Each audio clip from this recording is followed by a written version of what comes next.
welcome to the stock specific class here for Thursday, April the 6th.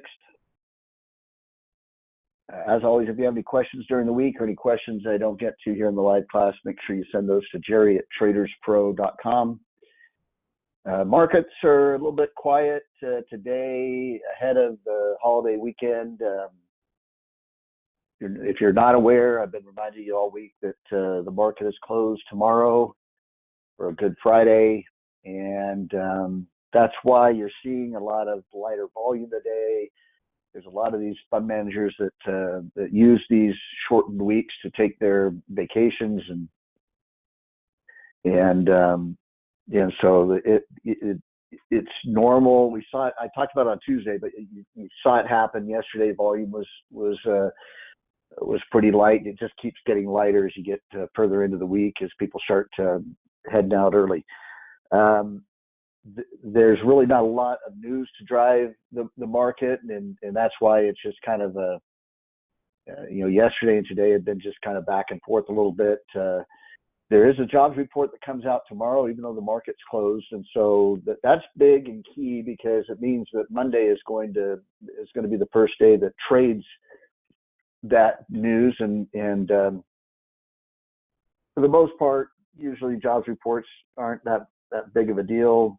As a technical trader, at least, if you're a big fundamental trader, that might be a big part of what you base your decisions on. But we do know that it is something right now that the Fed is really watching. I've talked about this a number of times, that they really need the market to go, or the economy to go into recession to deal with the inflation problem. Some people out there think they'll be able to maneuver with lowering inflation without putting the economy into recession, and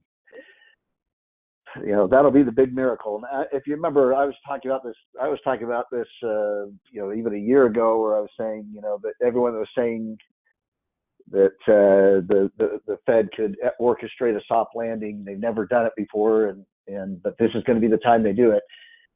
Again, I've had a tendency to lean more towards the probable outcome as opposed to the possible outcome. And hey, I'll cheer it on. I mean, if we could avoid a recession and lower inflation, that means my life would be better as well as everyone else's. But again, you have to sometimes balance your optimism with realism sometimes, and considering it's never been done before, I'm going to lean more towards the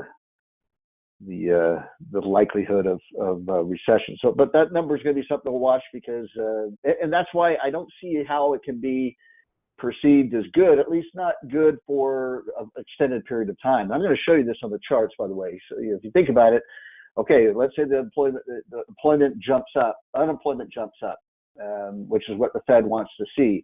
The bulls are going to say, oh, that's bullish, because that's what the Fed's been trying to do. That means that they're no longer going to be raising interest rates. In fact, they'll probably be starting to cut rates possibly by the end of the year. And that's a reason to go buy right now. The other argument, though, is, okay, unemployment's going up. That means recession is now a reality. And that's not good. That's not positive. Again, both outcomes are not positive and not going to be positive. That's why it's so hard for me to see why the market keeps shrugging this off or grabbing at optimistic outcomes when I just can't see it. Now, again, I'm not the smartest person in the world, so I've been doing this for a long time. I've done this long enough, at least from a technical standpoint. I've done this long enough to be considered an expert in technical analysis. But I'm not claiming to be a world-renowned economist that sees something that the rest of the world isn't seeing. But I just know patterns, and I know I've been through a lot of these cycles, and I see a lot of similar patterns. The denial. I go back to the financial collapse. If you could go back and just, and maybe there are archives out there. Maybe you can go and archive CNBC shows during the financial collapse of 2008 and listen to the rhetoric on those programs, it was the same thing. It was just not that big of a deal. The economy is strong enough to overcome this. I remember distinctly. It was just isolated the Bear Stearns. The economy is strong enough to overcome this. The banks are in good shape, and it's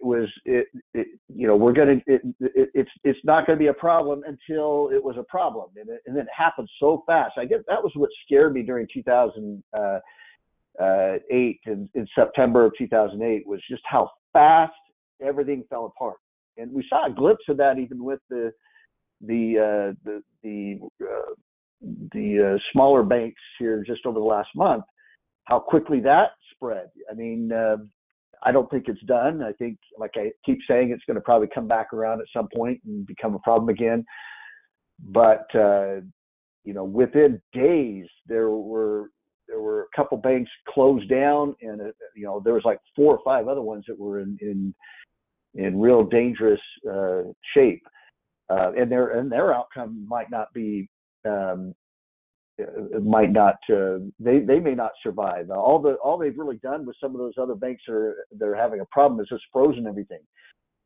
As soon as they allow people to be able to go back in and take their money out, they're probably going to take their money out. And so I don't know. Again, I'm not a banking expert. Maybe there's other maneuvers they can take to save those, but that's what I clearly remember back in 2008 was just how quickly things went from everything's fine to everything's not fine. And again, I'm not suggesting this is the same thing this time around, but these things. What I want to point out is that's what tends to happen a lot of times, and that's why. If you want to understand me and understand, I talked a little bit about this on Tuesday, the fact that some people claim I'm always bearish, which is not true. But I would say that I'm not overly bearish, but I'm often very cautious when conditions get to a certain point. When optimism is too strong, I just have a tendency to I know when the crowd gets too far to one side, when everybody is expecting a certain outcome, usually the opposite happens. And I'm just wired that way to at least question it or look for some of the warning signs that I've experienced in the past where I got burned. I mean, that's the whole point, is you get burned and you lose money. You remember those things, those clues that were there before. You don't recognize the clues at the time if you don't know what you're looking for. But when you get burned, you learn to recognize what those clues are, and you tend to become a lot more cautious. And hopefully I can teach you some of those clues so that you don't have to experience what I had gone through in the past. You learn from my mistakes or my experience, is maybe a better word, because not all of it's mistakes. It's just, you're just experiencing it, and hopefully you can avoid some of those pitfalls. But one of those is something, again, we talked about on Tuesday. I don't want to spend a ton of time on market update stuff, because again, a lot of it's going to tie into next week. Bottom line, though, as it relates to that jobs report, is I could see where it could be perceived as bullish, and I'll show you this on the chart too. I can see where it could be perceived as bullish and we could rally, but I see it being a very short-term rally.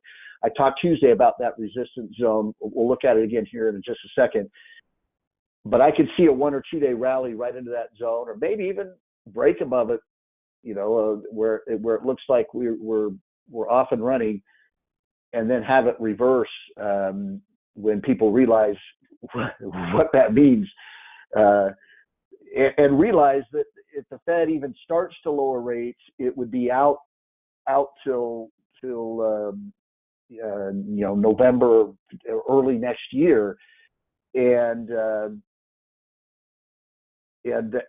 market's going to forget about that pretty quickly, especially when the pain of unemployment starts hitting the headlines and companies laying off, and the numbers start showing slowdowns.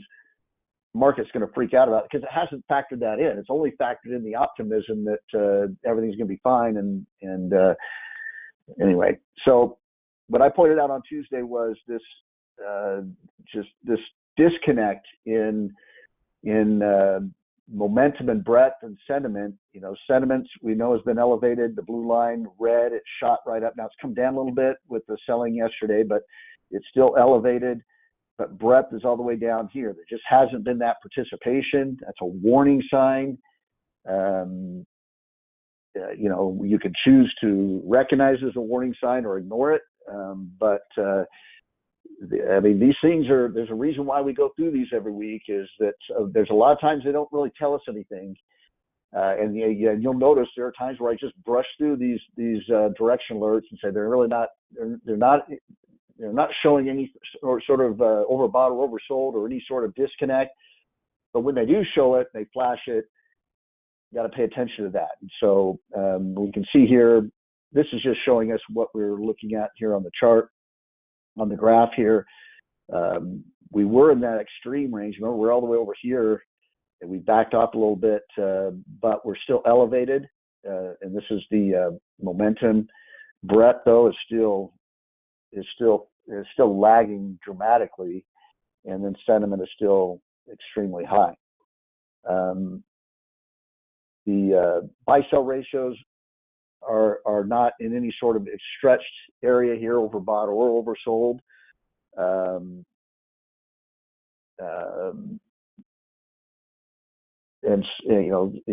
We could see a move either way. And to be honest, what happened? There's a lot of stocks that are right barely in that hold range. Because there's one thing, I can't remember if it was Tuesday that I showed you this under the index tab, or maybe it was last week, where we had double digit. There's like 20. My screen froze up. Hold on.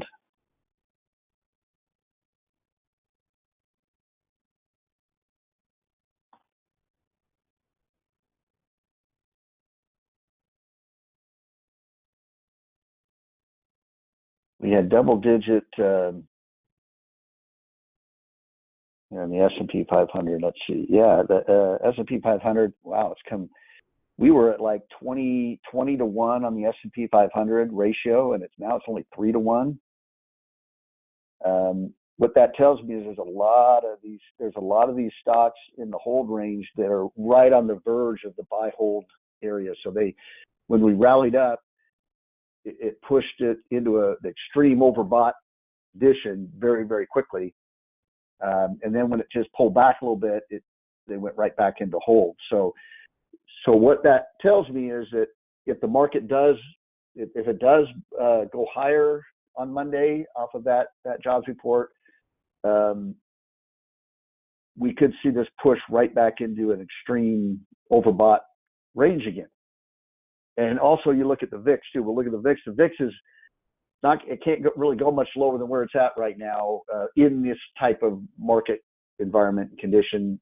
From a probability standpoint, again, I can't see the market rallying much, but I can see a lot of downside risk from where it's at right now. So be very cautious. By the way, the jobs report is the only thing the market's going to focus on next week. Next Wednesday is a CPI report, another inflation report, which will be a big thing. So there's a lot of stuff that'll drive the market movement next week. That's why we're not seeing much movement here right now. At least, we're up. We're kind of a little bit of a mixed market. We've been kind of back and forth a little bit. I always worry, because in class I'm not watching the charts while I'm talking, well, at least unless I have it in front of me. And sometimes the market will make a big move, and I'm saying, we have a calm market condition today, and suddenly something broke, some news broke, and something big is happening. And so I'm always cautious to say, when I'm not looking at the chart, cautious to say that things are quiet right now, but they appear to be kind of quiet ahead of all this coming up. So keep an eye on that. The other sentiment indicator is backed off of that extreme, but it's still elevated. Again, it wouldn't take much of a rally to get right back into that area again. So let's see what this all means looking at the chart.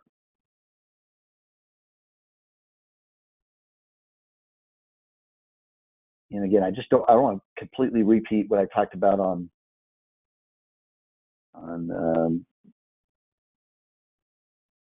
Tuesday, but there's this trend line that goes right through here.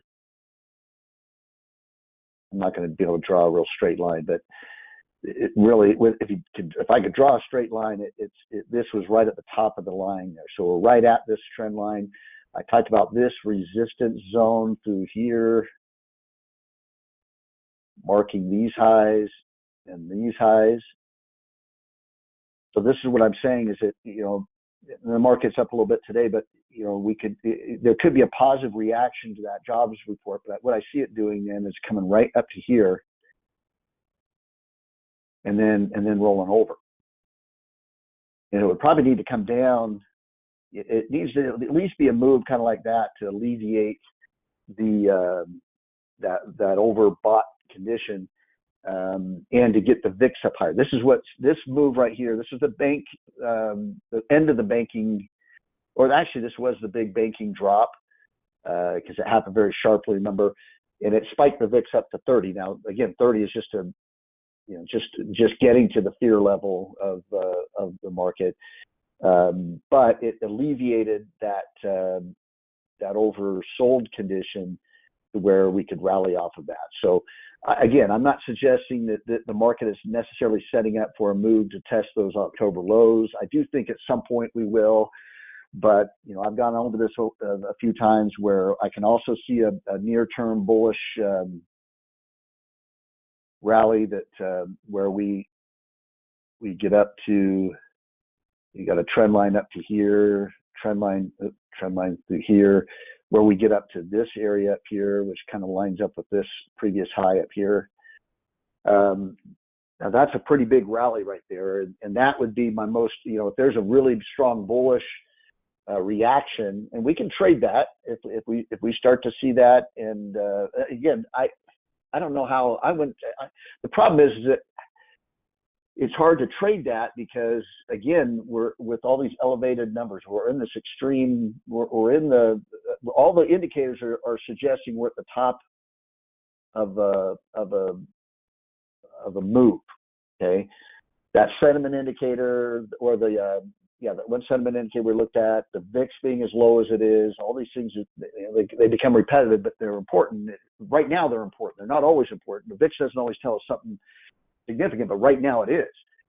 And so to get a run for 2 or 3 weeks right up to here in this condition, could it happen? Yeah, I've seen the market being stretched and overbought and go up every day for like 3 or 4 days, and I'm shaking my head saying, how can it be doing this? It is so overbought.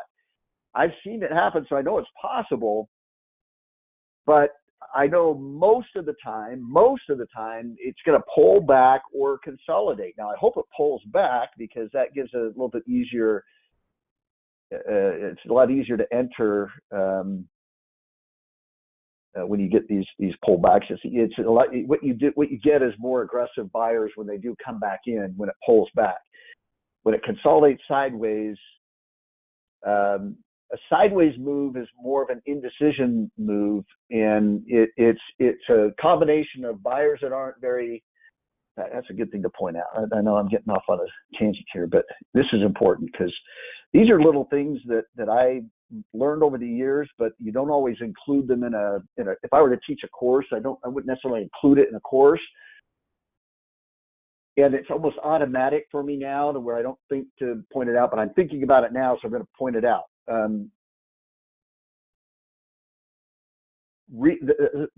Pullback, how stocks pull back is very important, because when you have a run up like this and you have a real sideways move,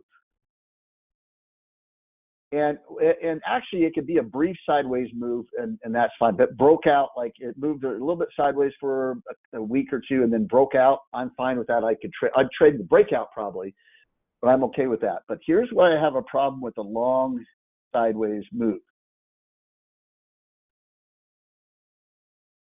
What creates a long sideways move is when the stock gets down here, the buyers push it up, but they're not aggressively buying. They're not saying, oh, this is great, I want to own this, I want to own as much of it as I can. Because when it gets up here, they stop wanting to buy it. The buying interest starts to dry up. And the sellers are saying, oh, we're back up here at a previous high, I'm going to sell. It starts to drop, but they're not overly confident it's going to go down very far. And so they stop shorting, or they start covering their short down here. And so in other words, what's happening is you don't have very emotional buying or selling going on. And now remember, what we really want to look for in our charts and in our moves is emotion. Greed is going to drive that stock to go up $10 or $15 in two or 3 weeks or something like that. I want to see that behavior. Now, what creates that behavior? By the way, this is something that you deal with all day long when you're going to go buy a shirt at the store or buy a car off the lot or what have you. If you're aware of prices, you do this all day long, and that is that up here it's too expensive. Okay, you liked it, but now it's too expensive. You can't see a reason to want to keep buying, or you're just not attracted to that price. I used to use the example of when I used to drink a lot of pop. I don't anymore, but I would always wait until Coca-Cola would have the 2 6-packs for $6 or something like that, and then I'd buy a bunch of them because that was a deal. If it was full price, and it wouldn't be that much more, it'd be like it was like $3.99 or something. It's only like $1 more, but I wouldn't buy it because it's like, no, I don't want to pay that. That's too much. We're wired that way, and that's retailers know this, and that's why they have sales all the time, because it may not even be that big of a sale, but you see the word sale and it triggers buying behavior in your mind. So what works better is when you get a pullback, because what a pullback, you don't want to have a real sharp pullback, because that shows that's a strong selling motion. But when you have an initial pullback, attempted rally right here, so you have sellers that pushed it down, buyers that aren't ready to buy yet, they're buying a little bit, but they're not able to push it up much. And then you get a deeper move down, sellers are bringing things back down. Now you have two things that happen down here. Number one, the sellers are getting a good profit, and they're probably looking at this and saying, okay, I better start covering my short. Don't push my luck here. Let's take some profits off the table. How do they do that? They buy back the shares to close out their short position. Buyers down here, now that it's pulled back far enough, they say now it's on sale. Okay, now it's this is a the blue light special, the old Kmart days, right? And they're aggressively buying, and because it's deep enough right here, you can see it. Visually you can see, boy, if it just gets back up here, I've made a pretty good gain. So it really drives the greed here. This move may not be enough to where it really says, boy, that's going to be I can see it getting back up to there, and that's a really good gain. It's not going to drive you as much as that deeper pullback. You do it all the time when you look at these stocks that pull way back. What do? You look at the previous high and you say, man, if it just gets back up there, man, I'm going to make so much money. Yeah, because that's what happens on these when things have pulled back. And so it drives the buying, and not only do you get the buying from here to here, but then we know breakouts, buy the breakouts. And so you get another crowd, although sometimes it'll run right up to the breakout and then it'll pause a little bit. That's what I say. I don't mind it pausing and moving sideways for a little bit, but I just don't want to see it long and extended, because it's just not, there's not enough motion there. And a lot of times out of this move, you see me talk about how sometimes out of a move like this, it'll go up about the same distance as the range, and it does that all the time. But then a lot of times, if it's a really long extended move, that's all it'll do. It'll either go back up to that range and then go sideways for another 2 months, or it'll come back down and dip back. It'll be a false breakout, come back down below it. What I really love is a move up into here, and then If it breaks out immediately, I don't like to buy that breakout because it's already extended up into there. I'd like to see it, because then what will happen is it'll usually break out and then come back down and retest the breakout. So I'd rather wait. Well, I mean, if I'm already in the trade, I'd still hold it on a breakout. But if it started to pull back to the breakout area, I might get out, or I might look to enter in. Here's another entry point if it pulls back to the breakout, or if it moves sideways right at the breakout and then breaks out, you want to buy that breakout because now it's consolidated a little bit and it can start to take off again. So anyway, that, I don't know, that may or may not help any of you. It may be something you already know, but I want to just pause and explain that, because that's what I'm looking for on these charts. I'm looking for these behavior, and these behaviors are in these patterns, okay? But that's what I'm seeing. I'm not just seeing a chart pattern. I'm seeing the buying the buying and selling behavior. And I don't know who it is. I don't care who it is. It could be Goldman Sachs or some teenage kid, on his his new app, his new broker app or whatever, and I don't know, but I don't care, because the behavior is telling me what that stock should do. All right, sorry about that. So anyway, that would be my argument about the S&P going right to this area, just because I can't see it having enough. There's not enough. It's too overbought in this area right here to make that big of a move. It could possibly get back up into here, but the downside risk is down to here, and then even all the way down to here, those October lows. I'm not suggesting, I mean, you'd have to get a pretty sharp move and probably go below this low for me to think, if we did that, then we're heading to those October lows. That would be high probability at that point, breaking below this low, because so far that we've had a higher low here. I still think it's part of a corrective consolidation pattern through here, which should lead to another move down, but that would be the real strong signal that things are falling apart if it drops below that low. And again, like I said, I'm not suggesting that's what's coming right now. All that I see right now is that we should pull back. Maybe it's just, like I said, maybe it's just a pullback, down to here or something, but something to alleviate that overbought condition.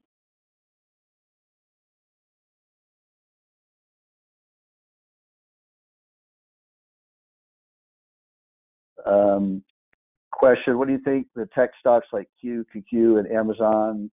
Well, they're not way up necessarily. But that's been the pattern over just the last few weeks. Is that remember that when I talked about the market breadth, it's been the big cap tech stocks that have been driving the rally, and that's kind of what's happening again today. They're the ones that are basically driving the rally, and it's a light volume rally today. So it's you can when you're having light volume days, you can get big moves, but they don't mean anything, because there's only a few people that are driving that or moving that price. So that's why, when you look at volume is you want to equate volume with significance. So if you see a big up day on very light volume, it's not very significant. That move isn't very significant. There weren't enough people driving that. And again, this gets back to breadth as well. How many stocks are participating? We already just saw that there's only a concentrated move. That's typically what you see at a top or at a rally within a downtrend. Is it's only a few stocks making the move or a concentrated move. In fact, we talked about this on Tuesday as well, where I pointed out the Dow. Did you see what happened yesterday? We had a mixed market yesterday. The other indexes were down, but what was up? What was up was the Dow. Why? This is weird how we just talked about this, was United Healthcare. It is the biggest stock in the Dow. The Dow is a price weighted index, and it got up. United Healthcare got upgraded yesterday. If you looked at all the stocks in the Dow, there was a handful that were up, but almost all of them were down yesterday, but because United Healthcare was up big, the whole index was showing it was up. Well, if you went out and said, "Oh man, the Dow is up today," let's look at the DIA, and you said, "Man, this thing is going to take off." There's so many stocks that the whole Dow stocks must be taking off right here, and you went and bought into the Dow, and then what if United Healthcare sold off Monday or something like that? You're probably gonna get burned because that wasn't a significant move yesterday on the Dow. If you knew how to recognize it, you'd be like, wait a second, that was would I be better off if I was bullish? Is going to just go buy United Healthcare. Don't go buy the whole Dow thinking it's going to go up. It's just that one stock, and so that's kind of what is happening a lot in this last rally. It was a lot of that big cap tech that was leading the way. All right.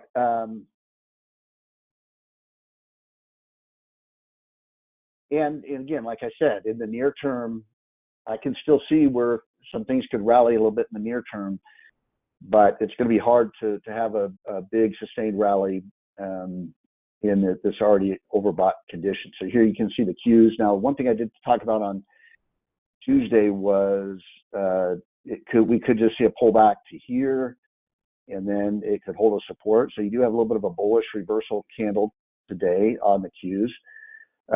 But like I said, you rally up into here, and then then you have more downside risk. And because stocks fall a lot faster than they rise, it could, if you think you could wait and get a warning, you go buy a bunch of stocks, and you're going to get a clear warning before they drop. If they drop, they're not. So in other words, what you're risking here is you're trying to make this amount of money if you're right, but the risk is it could be all the way down here if you're wrong. And so the upside potential reward in this condition is not worth the risk, at least for me. Okay, man, there's thousands of other trading techniques out there, and there are people that buy strength. That's all they do is they love to buy when something's up big, and they have a whole strategy around it. But it still would come back to how they manage their money, how they manage their trades, and they're not always going to be right.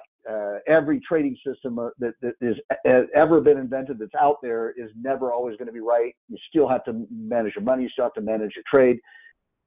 What I would suggest is that you find a system that you have confidence in, and you follow that system. Because I can't follow somebody else's system because I don't know. I don't have the same level of confidence I do. I can't go buy it. I don't feel confident buying a stock that's up 10% on the day. In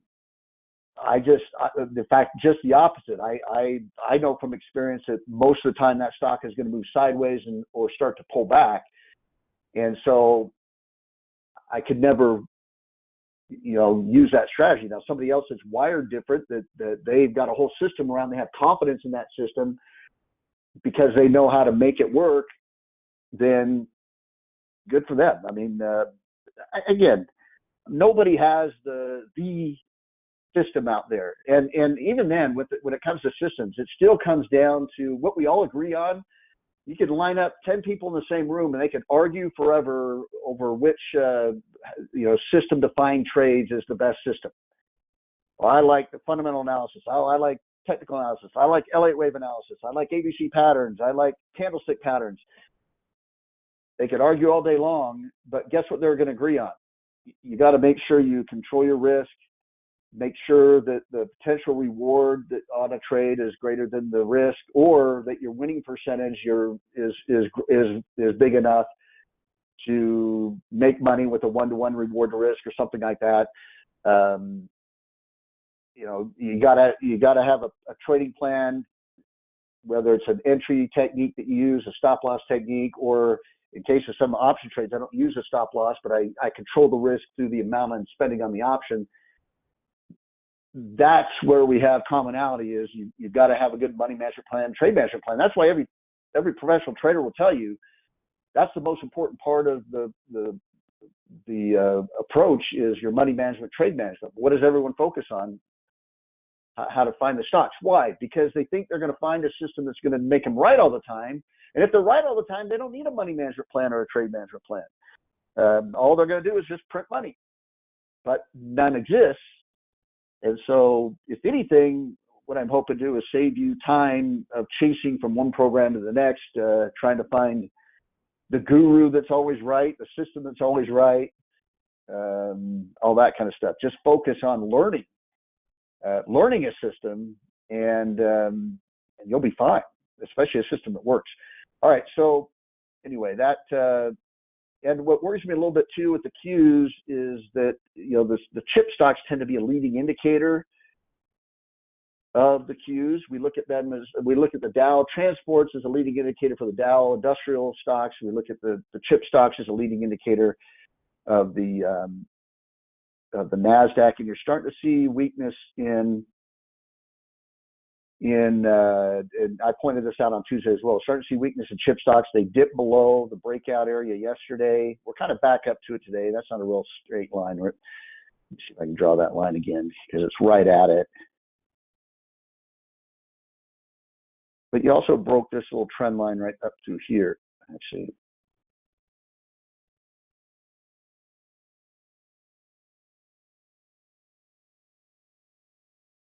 And so I don't know yet if that is telling me that the NASDAQ 100 is going to follow. By the way, when you see these breakdowns, these are not immediate. Could you have a situation where Monday the chip stocks rally back up into this area right here, the NASDAQ 100 breaks out a little bit higher right here, and then 2 days later it drops, everything drops? Yeah. You're not going to base a trade on that breakdown alone. It's just something you note. You say, hey, the chip stocks are not confirming what the NASDAQ 100 is doing right now. They should be higher. They should be above this high if they're leading, and they're not. Now, I've seen it, again, this is why you don't base a trading methodology around that alone, because it doesn't always lead.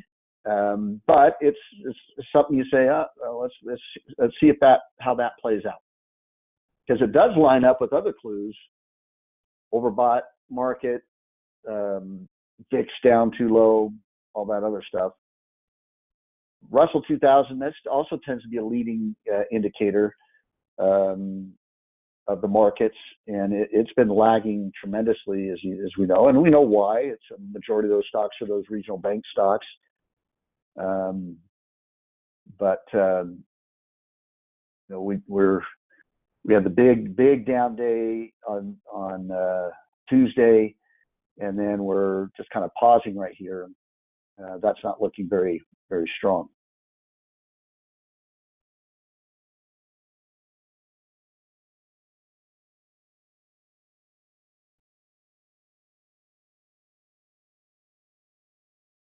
Question: how does one find out what certain information has been priced into the market? Well, with how the market moves.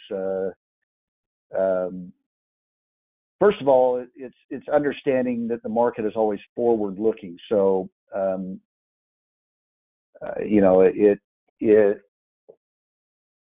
it's looking out 6 months from now, and it's trading today based on what it thinks things will be 6 months from now. Now, that's a real simple explanation, but I'll tell you right now, the market doesn't always trade today based on what it expects 6 months from now.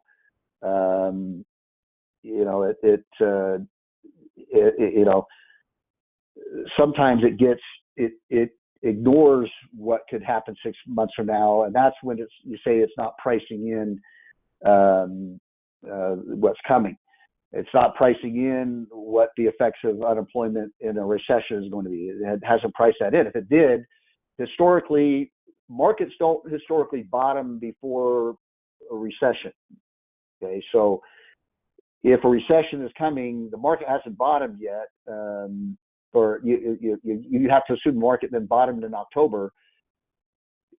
It typically doesn't do that, so you would expect that the market hasn't priced in that recession news and that it was going to go below that October low.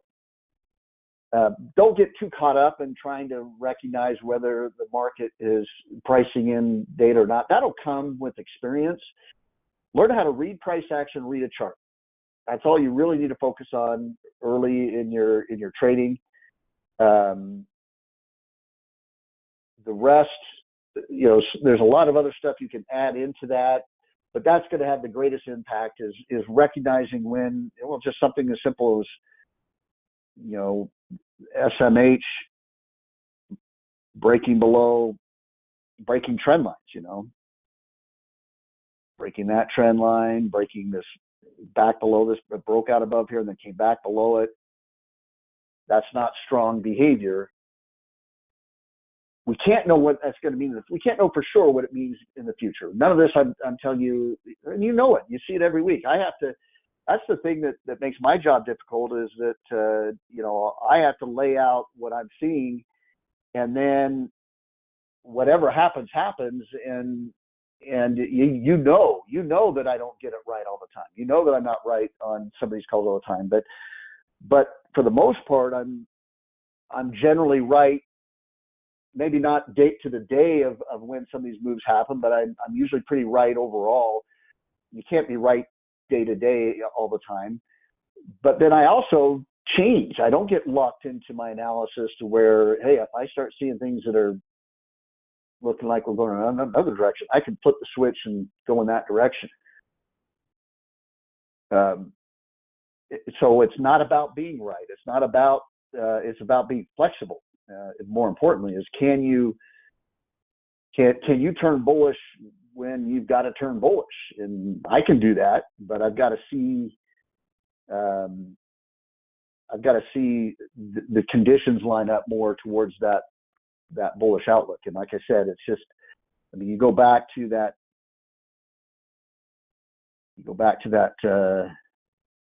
long-term chart, and it's just, this is corrective right here.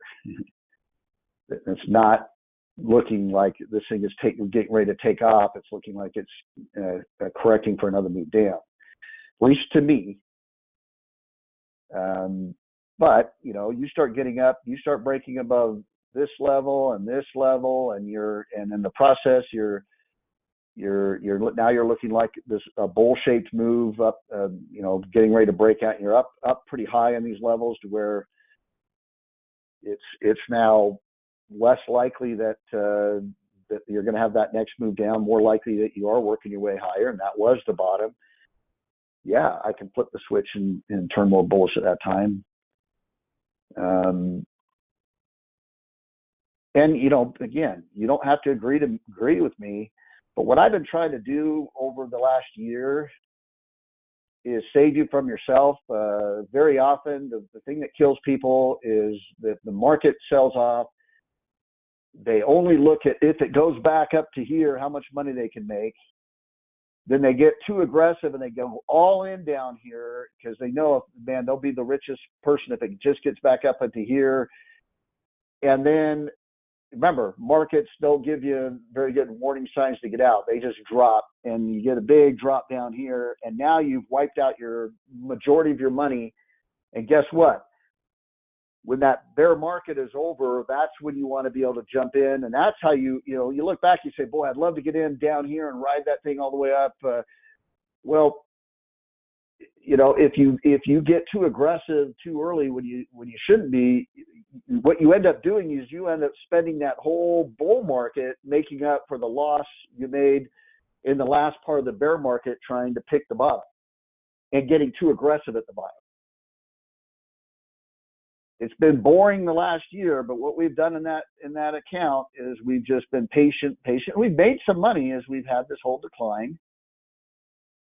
And when and maybe I'm not going to be in at the bottom, but when I start recognizing bull market behavior, and I can start adding to some of these positions and start building positions again. Again, I won't go jumping all in, but that's when you're going to see the account really start taking off, because we didn't lose money during the decline. And I know it's been hard. I mean, these classes, especially these Thursday classes, are just not very fun in a bear market. And actually, this is the first time I've taught these classes in a bear market like this. I've been through bear markets, but running a class portfolio through a bear market, if I'm running my own portfolio through a bear market, it's easy because it's like I don't feel any need to get in. In fact, it's kind of nice. You take some extra vacations, don't watch the market all day long, and but when you've got people are looking to try to make money every day in a bear market, you can. But what have we done over the last year? We've worked twice as hard for very little money. That always happens in bear markets, and that's why nobody likes them. You work twice as hard for half as much money in those, and maybe less than half as much money in those conditions. But that's better than getting too aggressive too early and then spending the whole bull market trying to make back what you lost. All right. I promise you, there will be a day when you're coming into this class, we're going over tons of trades, the portfolio is full, and I'm bullish. In fact, I'll probably get criticism. Jerry, you're always bullish. You never look at the possibility things can go down, and I don't like that you're always bullish. Believe me, you can always find a way to criticize me. I'm an easy target. All right. I want to get to trades. I do want to point out a couple things. Bonds are getting ready to break out here, but we got to see if they can do it. If the jobs report if the jobs report points to a much stronger likelihood of a recession, we could see bonds come back down, and maybe even come back down to this range. I think this is the time where it could break out, but we'll have to see that. We're close, so that's what we'll be watching for, is can it break out? And I think the news that comes out next week is going to either break it out or send it back down to the lower part of that range. Gold continues to be bullish, although it's paused a little bit here, and that'd be expected. That was a pretty big jump on Tuesday. I did add a GLD trade to the portfolio. My stop though is down below here. That's not a very wide stop, but if gold's going to continue to take off, it broke out, and then it's consolidated. So it consolidated on the breakout right there. So there is room for it to run right here. It's not overly stretched. You can see it's in the lower end of the buy signal area right there. So it's not overbought yet. Oil, well, I said don't chase that move either. It's kind of consolidating a little bit since that big move on Monday. Could retrace this gap a little bit as well. And there's a lot of oil stocks that look the same way. They had that big jump. I don't like to chase that jump. See if it pulls back a little bit, settles in. And again, if that jobs report comes in with higher than expected unemployment, again, that's going to trigger a recession fear. That's going to cause oil to go down, likely. And so it could cause it to pull back and fill in that gap. A lot of resistance up here too. It's just got to break out of all this. It's right up, bumped up against it. And this could be what it does here. It moves sideways a little bit and then kind of dips back down.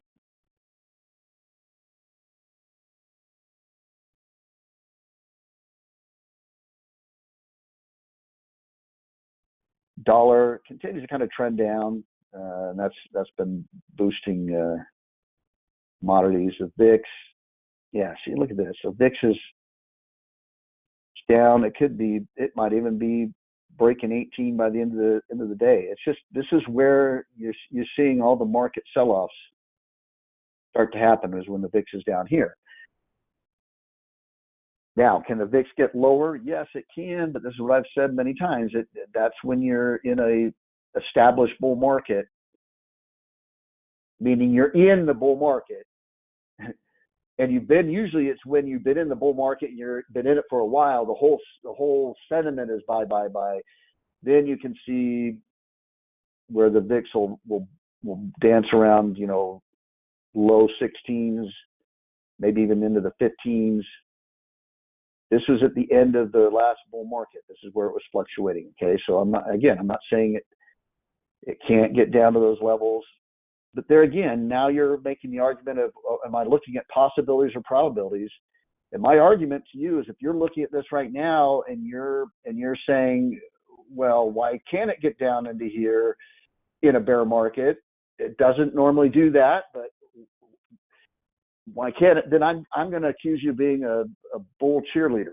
Okay, you're just cheering. You're a fan at the football game that thinks their team still has a chance when they're down by 21 points with 2 minutes on the clock. Now, I've seen great comebacks, and it does happen. But if you lined up 100 games in that situation, you're probably looking at 2 that ever work out. And are you gonna bet your money on the 2% outcome or the 98% outcome?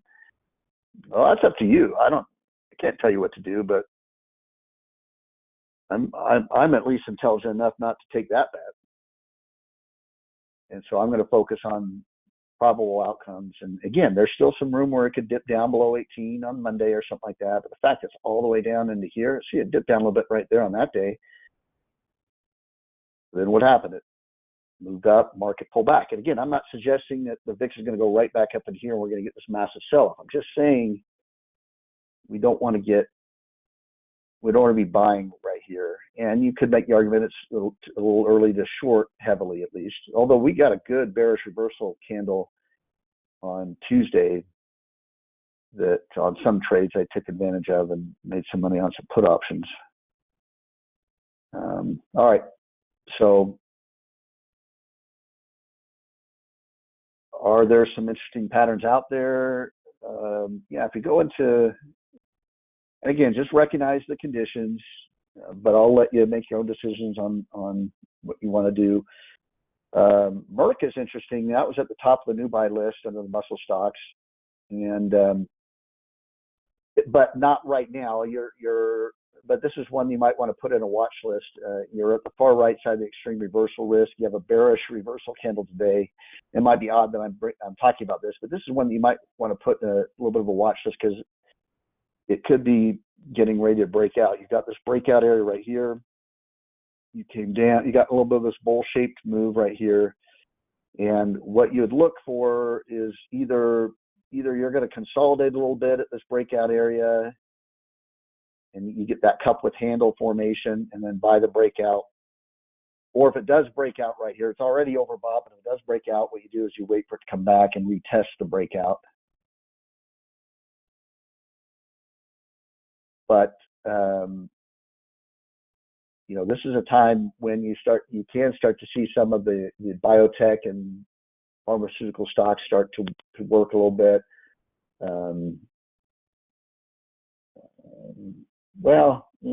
Still might be a little bit early for some of them, but that's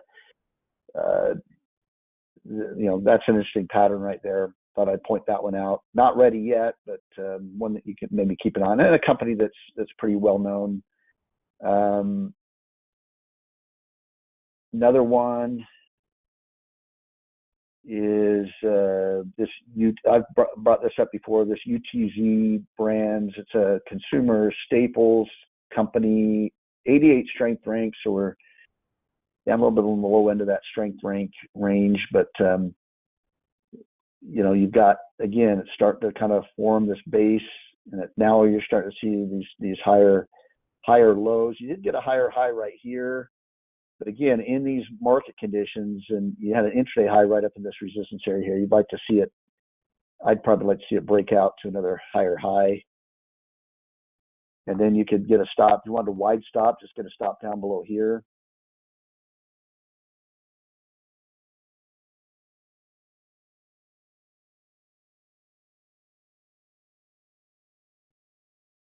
And then Oh, you know what was interesting was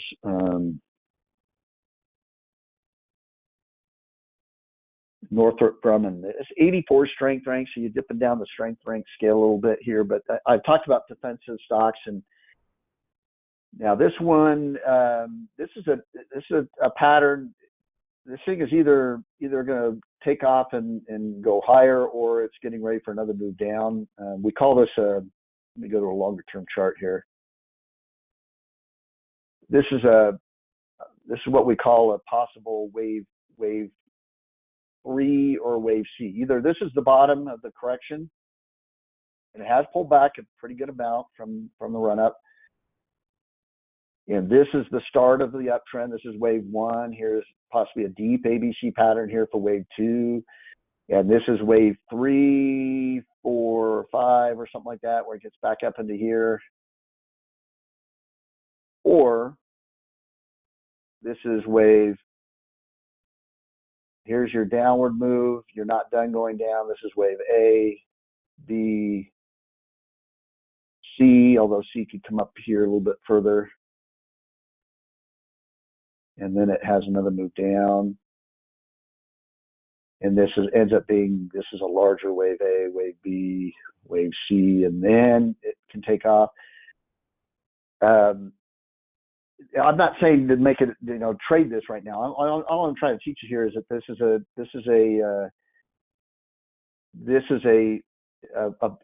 pattern that I love to trade, because especially where it's at right now, there's a high probability that it should. Remember, if it is a bearish ABC, if this is wave A, wave B, this is B, and this is C. Wave A and wave C tend to be about the same length.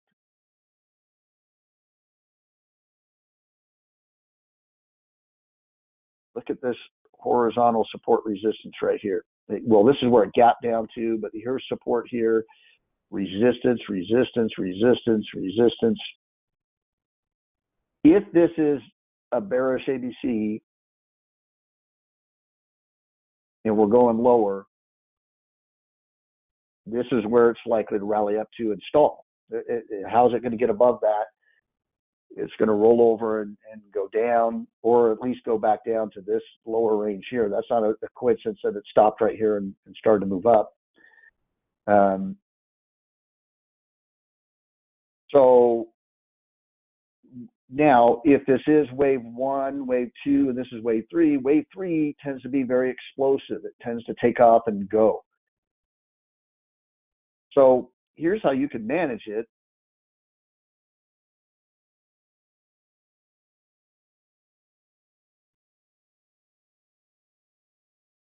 Remember that support area was right about in here.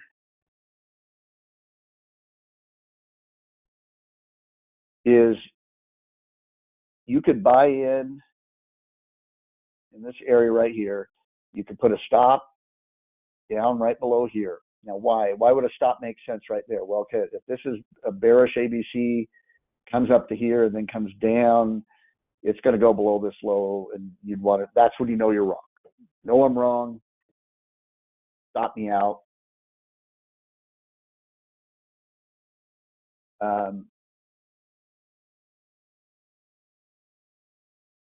If it can break out, there is a pretty good chance it's going to get up into that resistance area, because I don't think wave C is done. It could be done, but typically you're going to go beyond the end of wave A. So if this is wave A, wave B, wave C, it should get up into this area. That would make the most sense.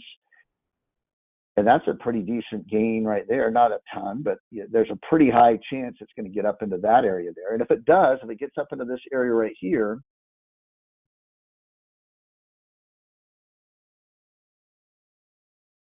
then one thing you could do is you could then move your stop from down here up. I'd probably just move it in. If you got in right in here, just move it into here. You're down below this area right here. Now, why is that important?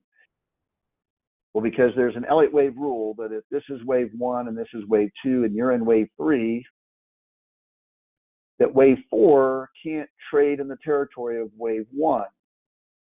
So if this thing were to take off and then were to come back down into this area right here, you're probably wrong. That's probably just a bearish ABC pattern. Wave C could come all the way up into here and still be a wave C and come down, but you'd be basically break even on the trade.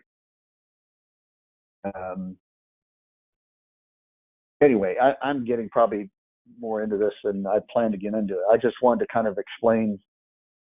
This is where knowing Elliott wave though can be helpful. There's these little clues that you can look at. And I use Elliott wave a lot of times in managing my trades and recognizing where I might be within a trend. Am I in the beginning of the trend, the end of the trend? Right now, I don't know if I'm in the beginning of an uptrend here. There still could be more downside, but I can't know that. But what if I can know when I'm wrong at a point where I don't lose very much? That can be very valuable too. And a lot of traders, particularly beginning traders, don't view trading that way. Sometimes the most valuable information you're getting from your chart analysis is that you're wrong.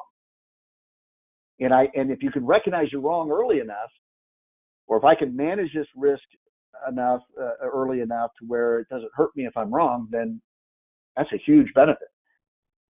Because if I can lose just a little bit if I'm wrong in this area right here, but if this is a wave 3 and it comes all the way up into here, then it didn't hurt me hardly at all down here. But if it is the case where I get that move, all I need is one of those moves and it can make up for 5 of these trades that don't work out.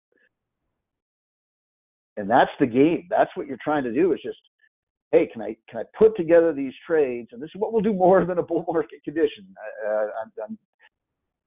This is where these classes get a lot more fun, is when we have more of these things where I can start to focus on managing the trades and these little clues. But I thought I'd add that in because I saw that pattern. I'm like, at first I was looking at it, it's just too.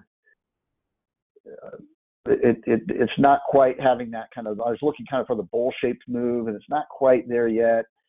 But then I started to look at it as, hey, maybe that's, this could be a bearish ABC, or this could be a wave 1, 2, and 3. And I'm pretty bullish on the defense sector anyway. So I thought, man, over time, at least over a long period of time, they already had this big pullback. If you manage that right, you could make some good money on that if you happen to be right. And we could throw something like that into the portfolio. Maybe I'll consider doing that. I think I might wait till next week though, just to get that jobs report out of the way. And who knows, we could be back here on Tuesday and this thing could be on the way back down into here. And if that's the case, then this is a bearish ABC pattern where the C leg didn't go beyond the end of wave A. And it usually just means the market was falling apart and it was going to go along with it no matter what. All right, couple more and then I'll look at the questions here. But computer technology.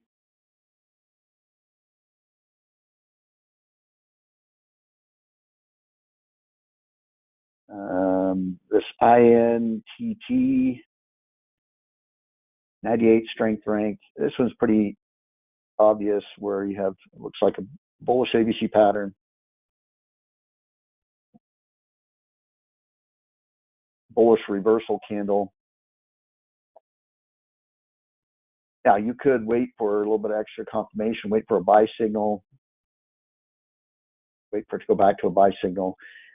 It's pretty close. It wouldn't take much of a rally to trigger a buy signal, but then you're getting, again, this is part of the problem though with a pattern like this, is it fits in a lot with what the market could do, which is you could see it rallying for a few days, maybe even break out and then go into a bigger sell-off or something like that if the market decides to have a bigger sell-off.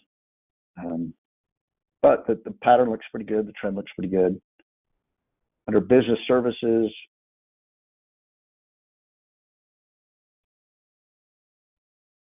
this FCFS, First Cash Holdings, 94 strength rank. And again, this is just a long kind of bowl-shaped move, but it's starting to break out to higher highs. I'd like to see if this could be a higher low right here, but so this is when you can maybe wait for it to go back to a buy signal. And then usually on these, if it's not too far, I'll put a stop right below here, and then try to move it up. So if this thing did pull back right here, then broke out higher, you could start your stop down here, and then if it moved up a little bit closer to the top of that bowl, you can move the stop up to that previous pullback.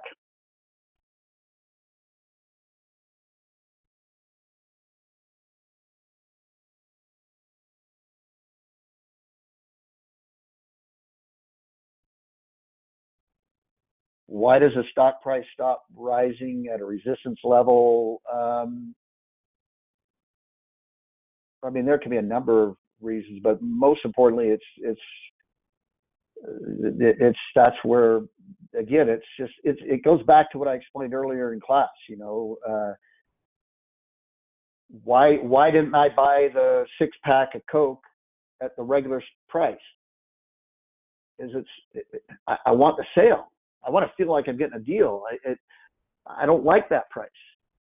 Now, could something happen that changes that?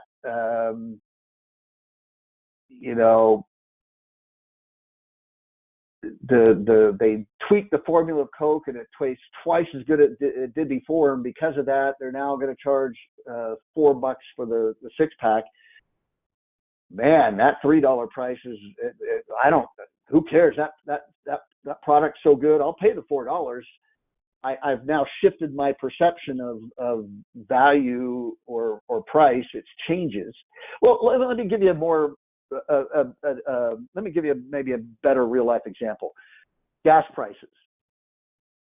What happened a few years ago when gas prices hit $3 a gallon?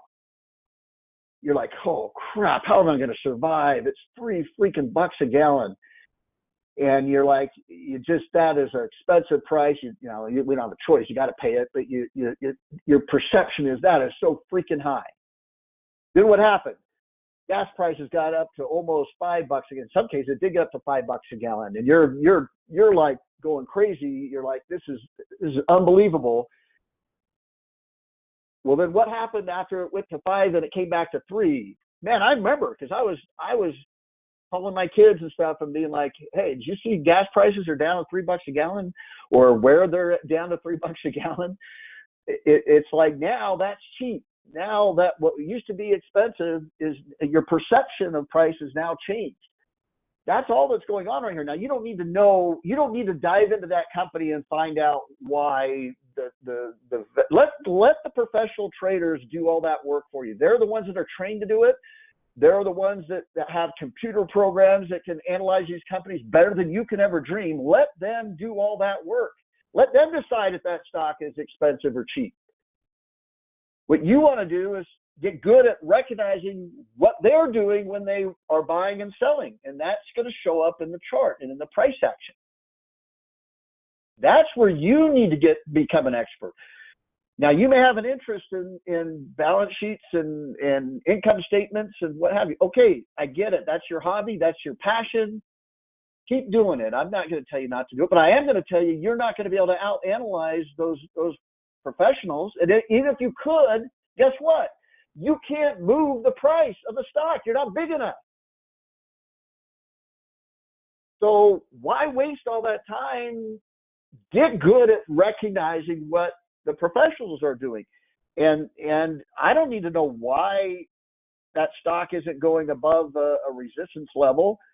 I just need to be able to recognize on the chart that it's there. And if it does break above it, then that means they have found a new reason to want to buy that thing. Well, not always, and I'll show you. This is what you have to be careful of in bear markets. But yeah, don't overthink it. You don't need to know why. Just get good at recognizing that it's happening and where these areas are and what the prices tend to do when they get to these areas, and that's how you're going to make your money. And again, if technical analysis is just you don't have confidence in it, you can't trust it, you don't understand it, then find an approach where you get where it does make sense to you. And maybe it is to be a fundamental trader, reading the balance sheet, the income statement, the earnings projections, all that stuff, valuations, that makes sense to you, and that's what can give you confidence, then that should be your approach. But again, we're technical traders here, and so I can't provide that for you. I can't provide that. I'd be the last person you'd want to teach you fundamental analysis, especially spending the last 20 plus years focusing almost exclusively on technical analysis. So there was one last thing. I got to hurry because I get yelled at when I go too long. But this is what can happen. Remember, we pointed this one out a week or so ago. This is what can happen in bear markets you have to be careful of. We had the consolidation. This looked like, and this is Clean Harbor, CLH. We had this look like a bullish ABC pattern right here. I said you could wait for the breakout for extra confirmation. But this is what can happen in bear markets.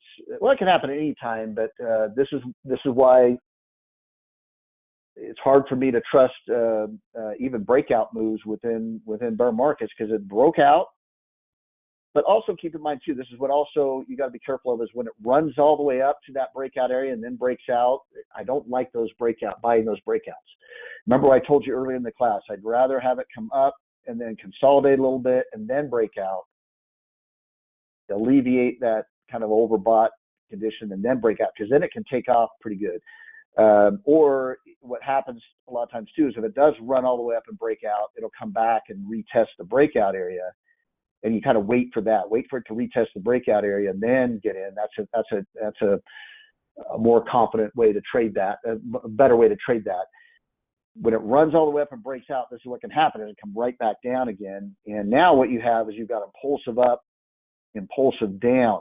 Now what's going to be really important here is how does this thing correct that impulsive down move? Because if it starts to move more choppy right through here, you got a textbook trend reversal early, but a textbook trend reversal type of formation right there. And I wouldn't want to be owning that thing at that point, because it's probably, that's probably wave A, wave B, and then wave C is probably coming all the way down into here.